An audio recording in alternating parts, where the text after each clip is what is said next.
Assalamualaikum, salam sejahtera. Program Tanya Curator kembali bersiaran pada minggu ini secara langsung di Facebook Jabatan Muzium Malaysia. Dan jika pada siri yang lepas, kita telah berkongsi berkaitan perayaan Deepavali. Pada hari ini, kita akan berkongsi juga satu topik yang begitu menarik, iaitu ukiran kayu Melayu. Dan untuk berkongsi dengan tajuk yang akan kita bincang hari ini, kami menjemput Puan Hasna dari Muzium Etnologi Dunia Melayu. Selamat datang Puan Hasna. Selamat datang. Terima kasih. Assalamualaikum. Okey, baiklah. Sebelum kita meneruskan dengan topik kita pada hari ini, iaitu ukiran kayu Melayu, apa kata kita saksikan video yang tertera di skrin. Ukiran Melayu. Hembusan bayu nan lembut tidak terasa. Kapas tidak terubah. Tidak teriak air di cawan. Ukiran Melayu gambaran pribadi bangsa. Lembut tidak mematah. Tajam tidak menikam kawan. Dari Andalas meredah cuaca, singgah di pelabuhan membeli juadah, berpunca, berbekas, beribu dan suruh punca, falsafah ketuhanan memantapkan akidah. Budak-budak memetik ulasan sambil bermain kejar-kejaran. Ianya tidak sekadar hiasan, tapi syarat dengan pengajaran. Megahnya nama Panjaran Titi Wangsa, megah kerana kepanjangan yang nyata. Indahnya ukiran, terkenal bangsa. Masyhur di dunia, cita-cita kita. Ukiran Melayu bukan hanya sekadar hiasan, ianya ada ilmu di dalamnya.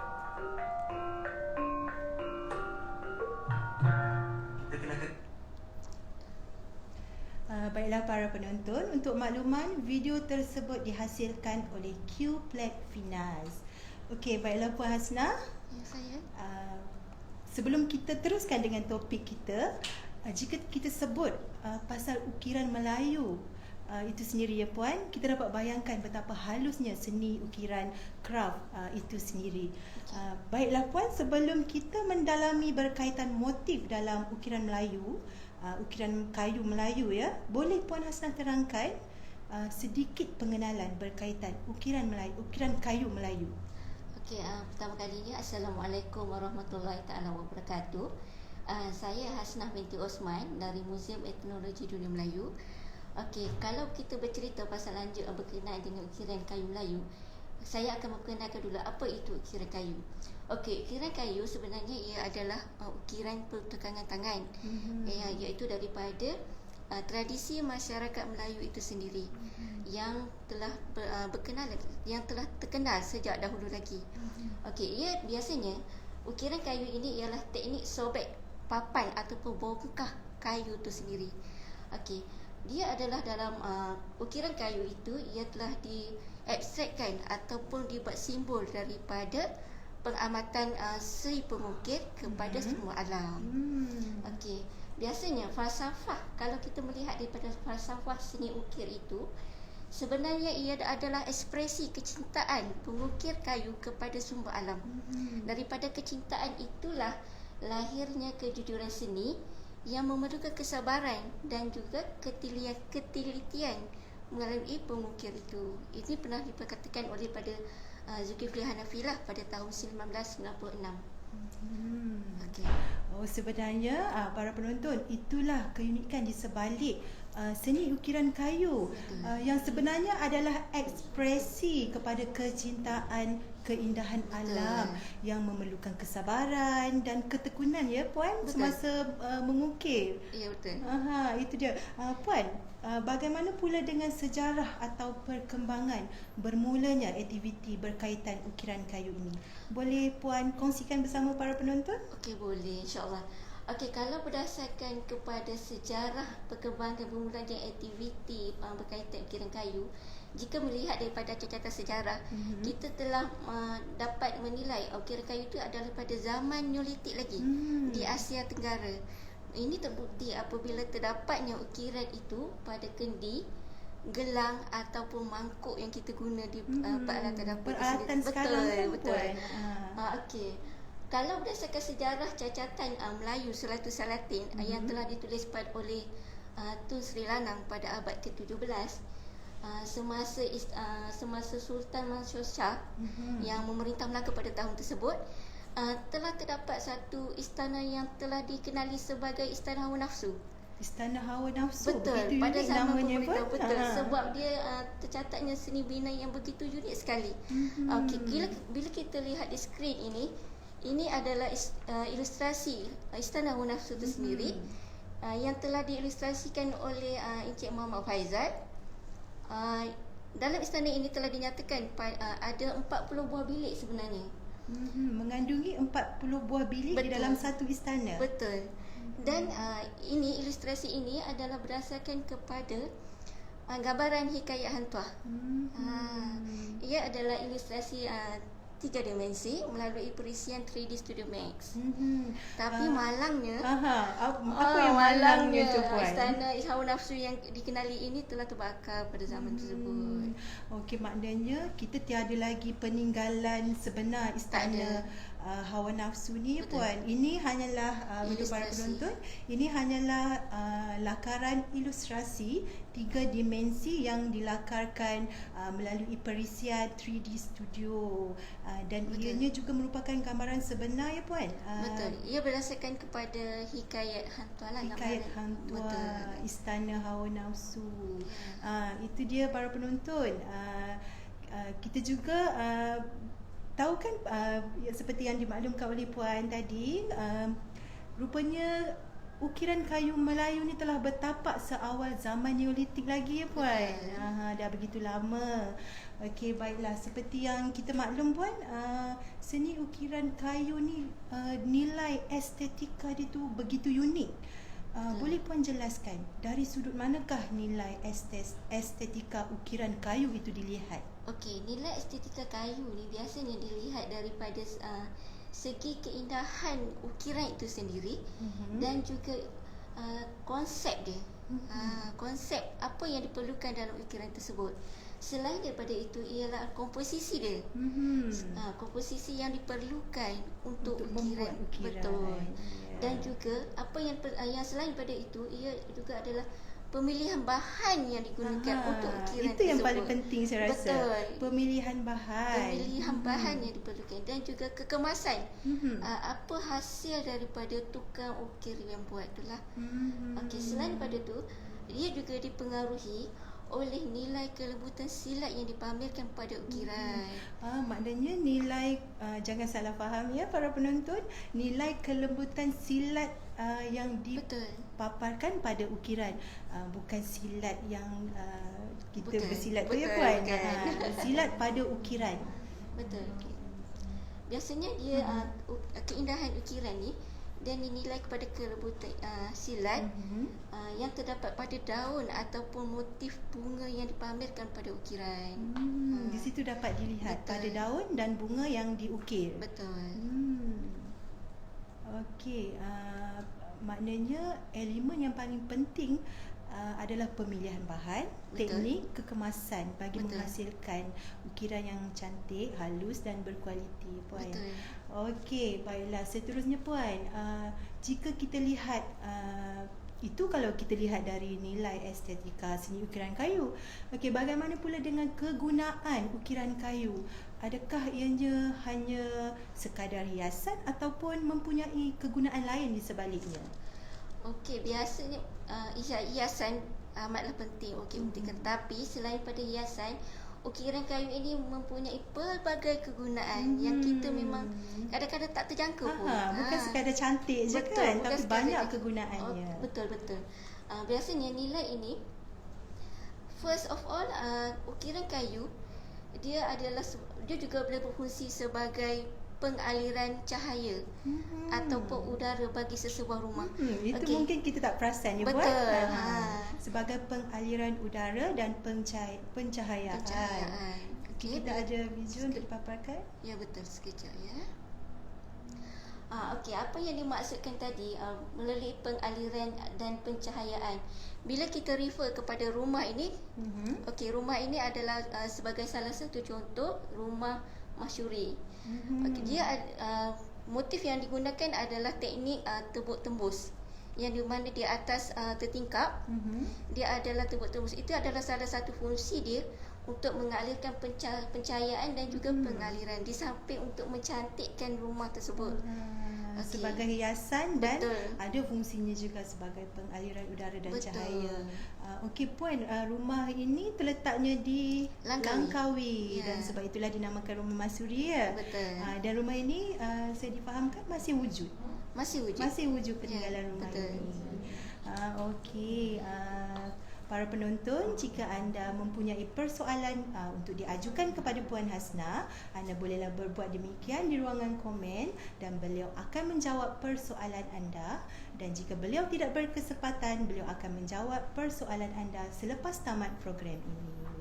Okey, baiklah Puan. Okey, sebelum tu saya nak tambah sikit lagi lah untuk nilai. Okey, boleh. Okey, nilai ni. Aha. Selain daripada untuk sumber pencahayaan dia juga, dia juga melambangkan prestige.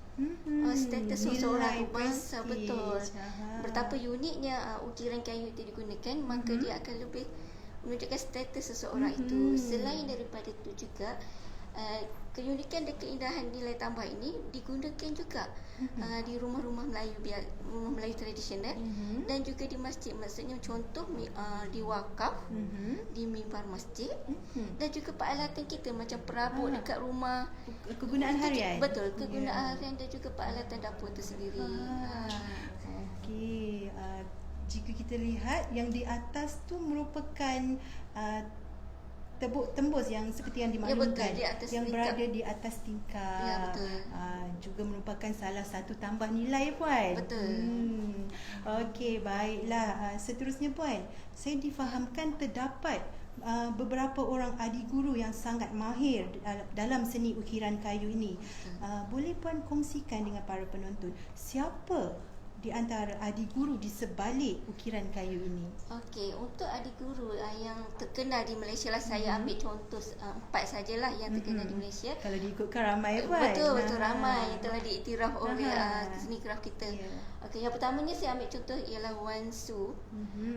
Ia adalah yang berasal daripada Terengganu. Okey. Wan Su ni dia telah menghasilkan beberapa ukiran kayu yang terkenal lah. Salah satunya ialah di tempat kita sendiri, ya Puan Liza? Di muzium. Betul, di muzium kita sendiri, iaitu di pintu utama Muzium Negara. Okey, jika masuk ke galeri Muzium Negara, Betul. akan lihat tersergam indah ukiran kayu yang Betul. dihasilkan oleh adik Wan guru Su. Wan Su. Ya, betul. Aha. Selain daripada itu, dia juga pernah membuat pintu utama dan Dewan Setapan Istana Sultan Pahang.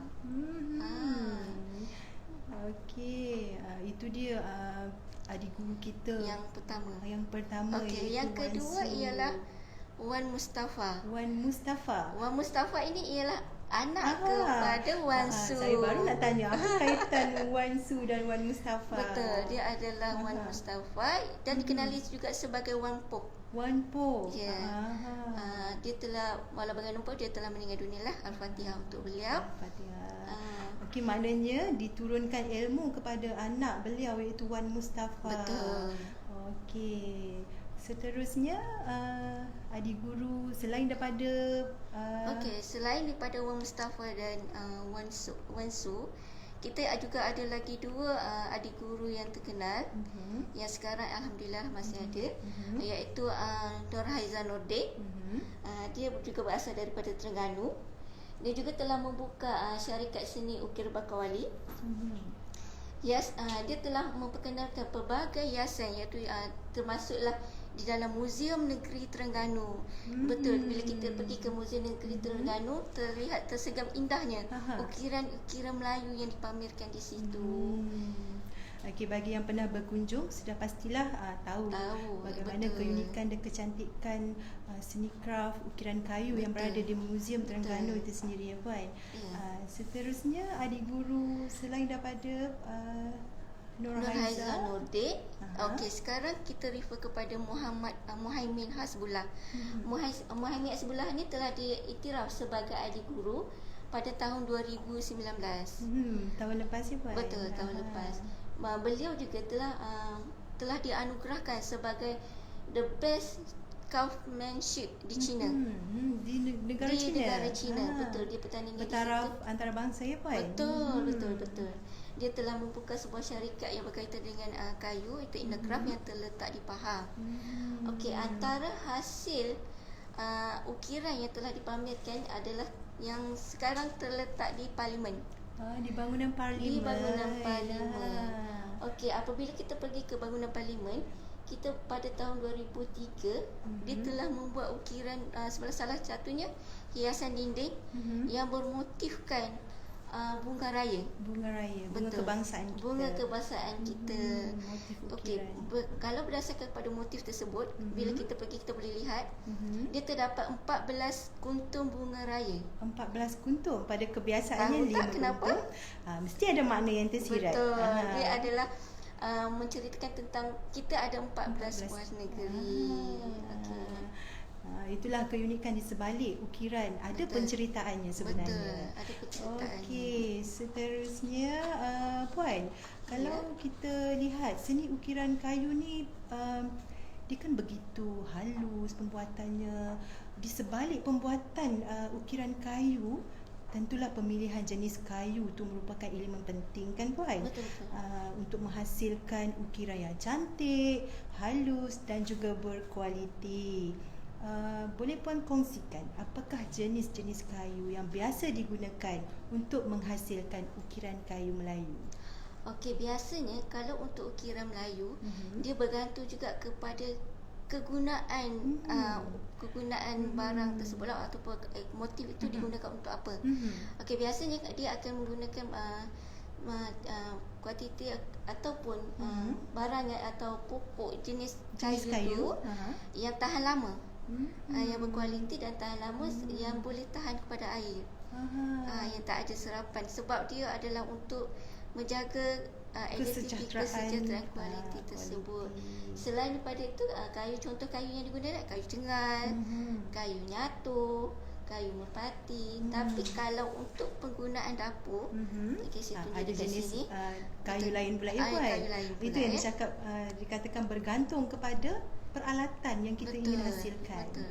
Sekejap ya. Okey, kita tengok visual contoh kayu.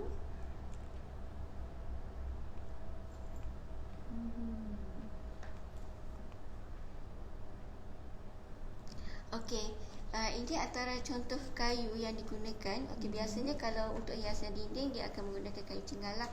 Kayu cengal untuk hiasan dinding. Betul. Okey, seterusnya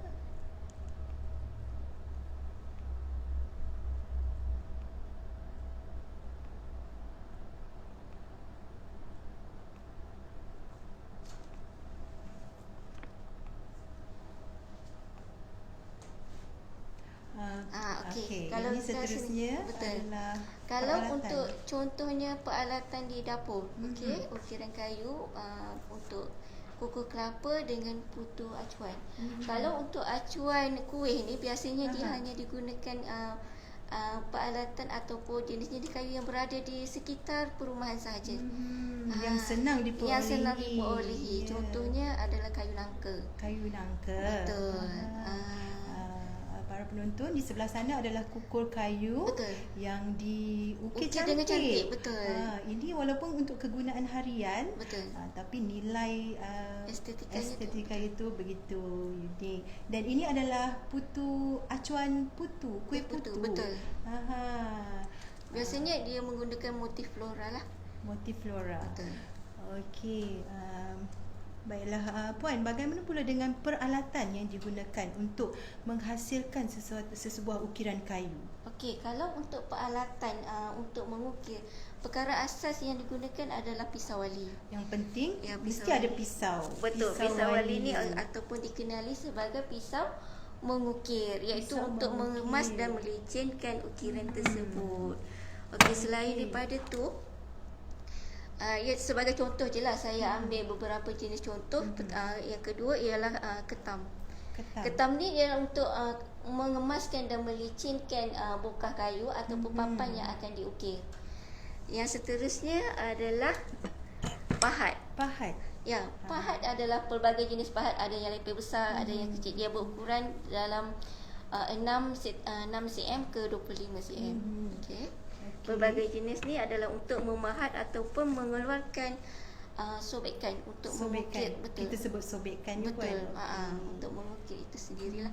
Ini di antara contoh-contoh peralatan yang kita gunakan. Betul. Yang kebiasaannya lah digunakannya.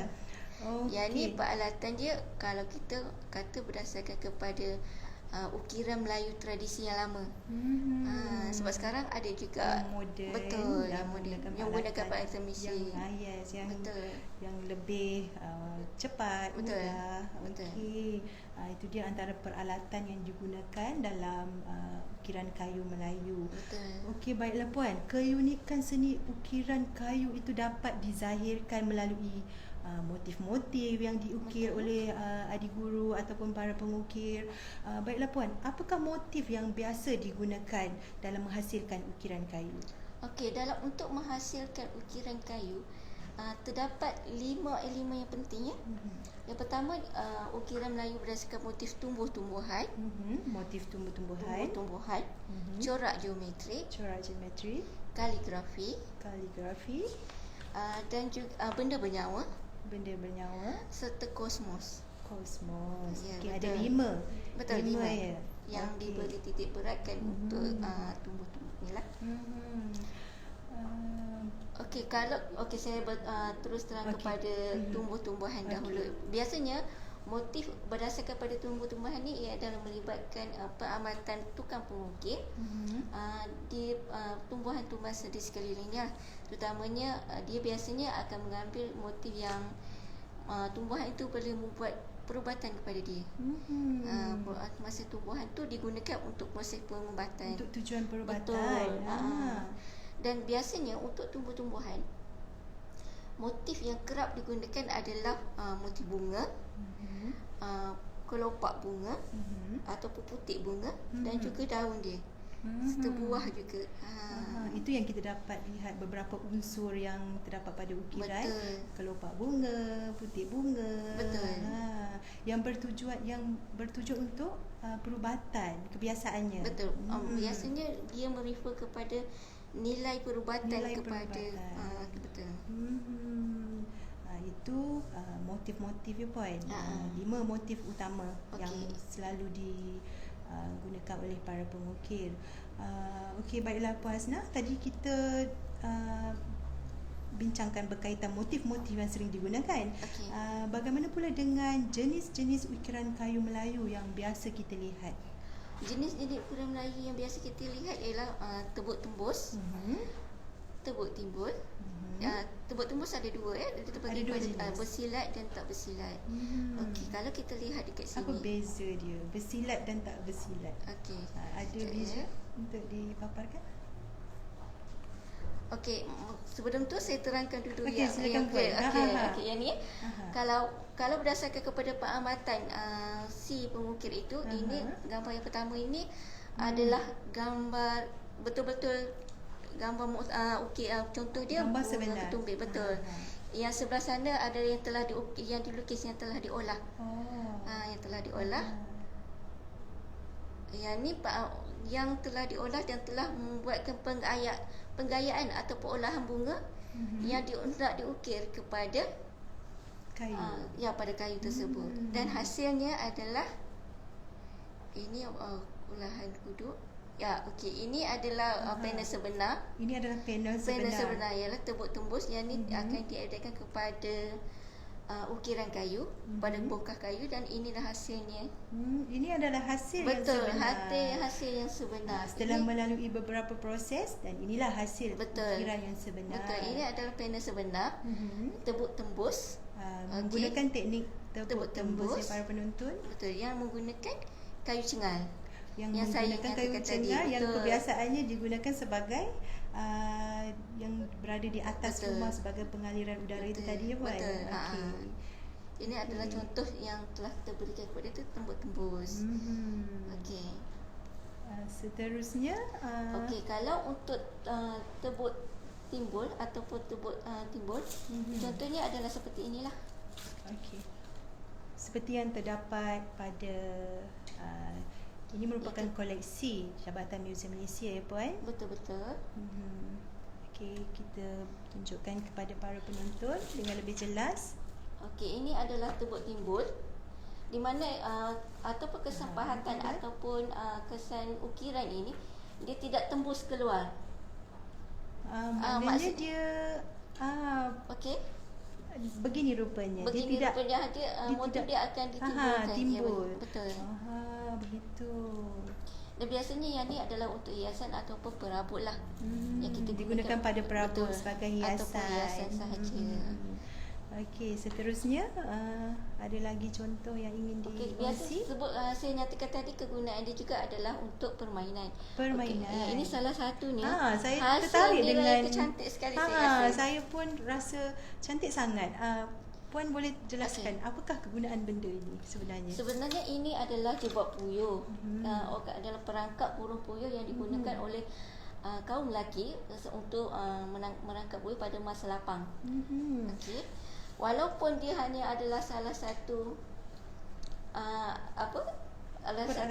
peralatan untuk merangkap burung puyuh sahaja, tapi nilai estetika kita dapat di sini ialah betapa indahnya motif yang telah dipamerkan di sini. Okey, kalau kita lihat di sini motif yang telah digunakan adalah motif bunga ketumbit. Bunga ketumbit. Betul. Ini adalah yang telah diolah oleh pengukir. Sebenarnya bukan hanya sekadar cantik ya Betul. Puan, tapi kegunaannya adalah untuk menangkap puyuh oleh orang lelaki Di masa lapang mereka lah. Okey. Selain pada tu itu okey, ini pun cantik juga ni. Hasilnya sangat halus. okey, ini hasilnya yang telah diukir pada sebuah tempurung lah, yang biasanya dia hanya dah awal larat sajalah. Rupanya Untuk penggunaan untuk tempurung. kegunaan saja, untuk perhiasan di rumah saja. Ini dia para penonton, betapa cantiknya daripada tempurung diukir halus sebegini rupa. Begitu cantik dan unik.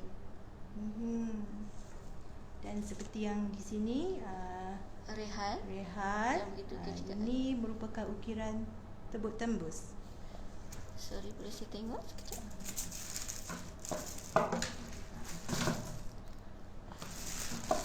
Ya betul, ini tebuk tembus. Tebuk tembus.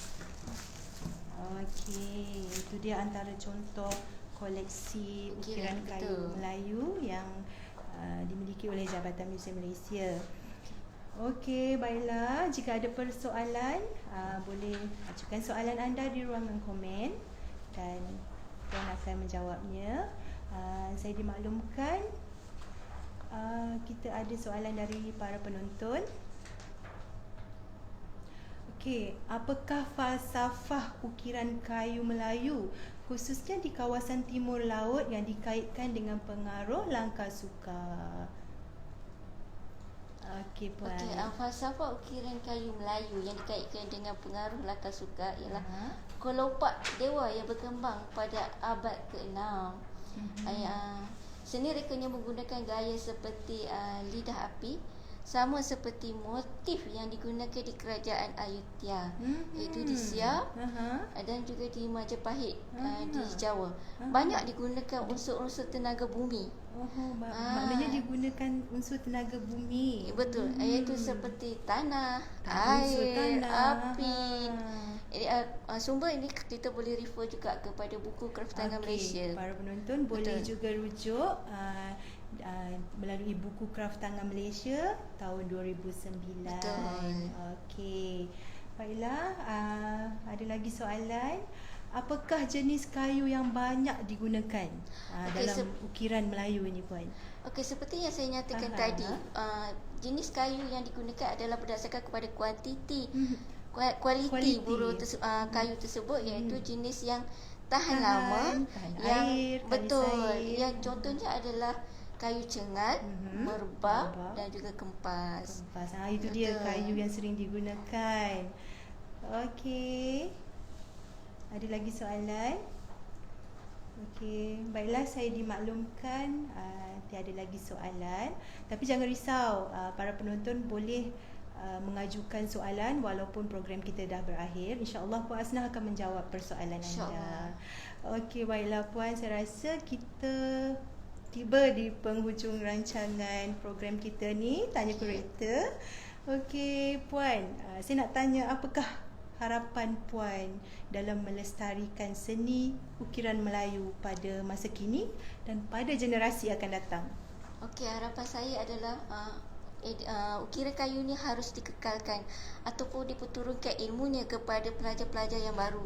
Maksudnya sebagai contoh Puan Nur Haizat ataupun Puan Muhaimi tadi, dia boleh mengajar kepada generasi sekarang betapa pentingnya ukiran kayu ini adalah sebagai salah satu identiti ataupun jati diri bagi bangsa Melayu itu sendiri. Diwarisi. Betul, harus diwarisi. Okey, itu dia pesanan dari Puan Hasnah. Okey, baiklah. Puan, kita dah sampai ke hujung program kita. Okey, kami dari kru Tanya Kurator mengucapkan terima kasih di atas perkongsian ilmu berkaitan ukiran kayu Melayu yang begitu menarik, ya Puan. InsyaAllah. Okey, baiklah para penonton, jangan lupa ikuti aktiviti dan program terkini Jabatan Muzium Malaysia melalui website kami www.jmm.gov.my. Okey, baiklah Puan Hasnah, kita tinggalkan para penonton dengan hashtag Muzium Kita, Tamadun Kita. Bye.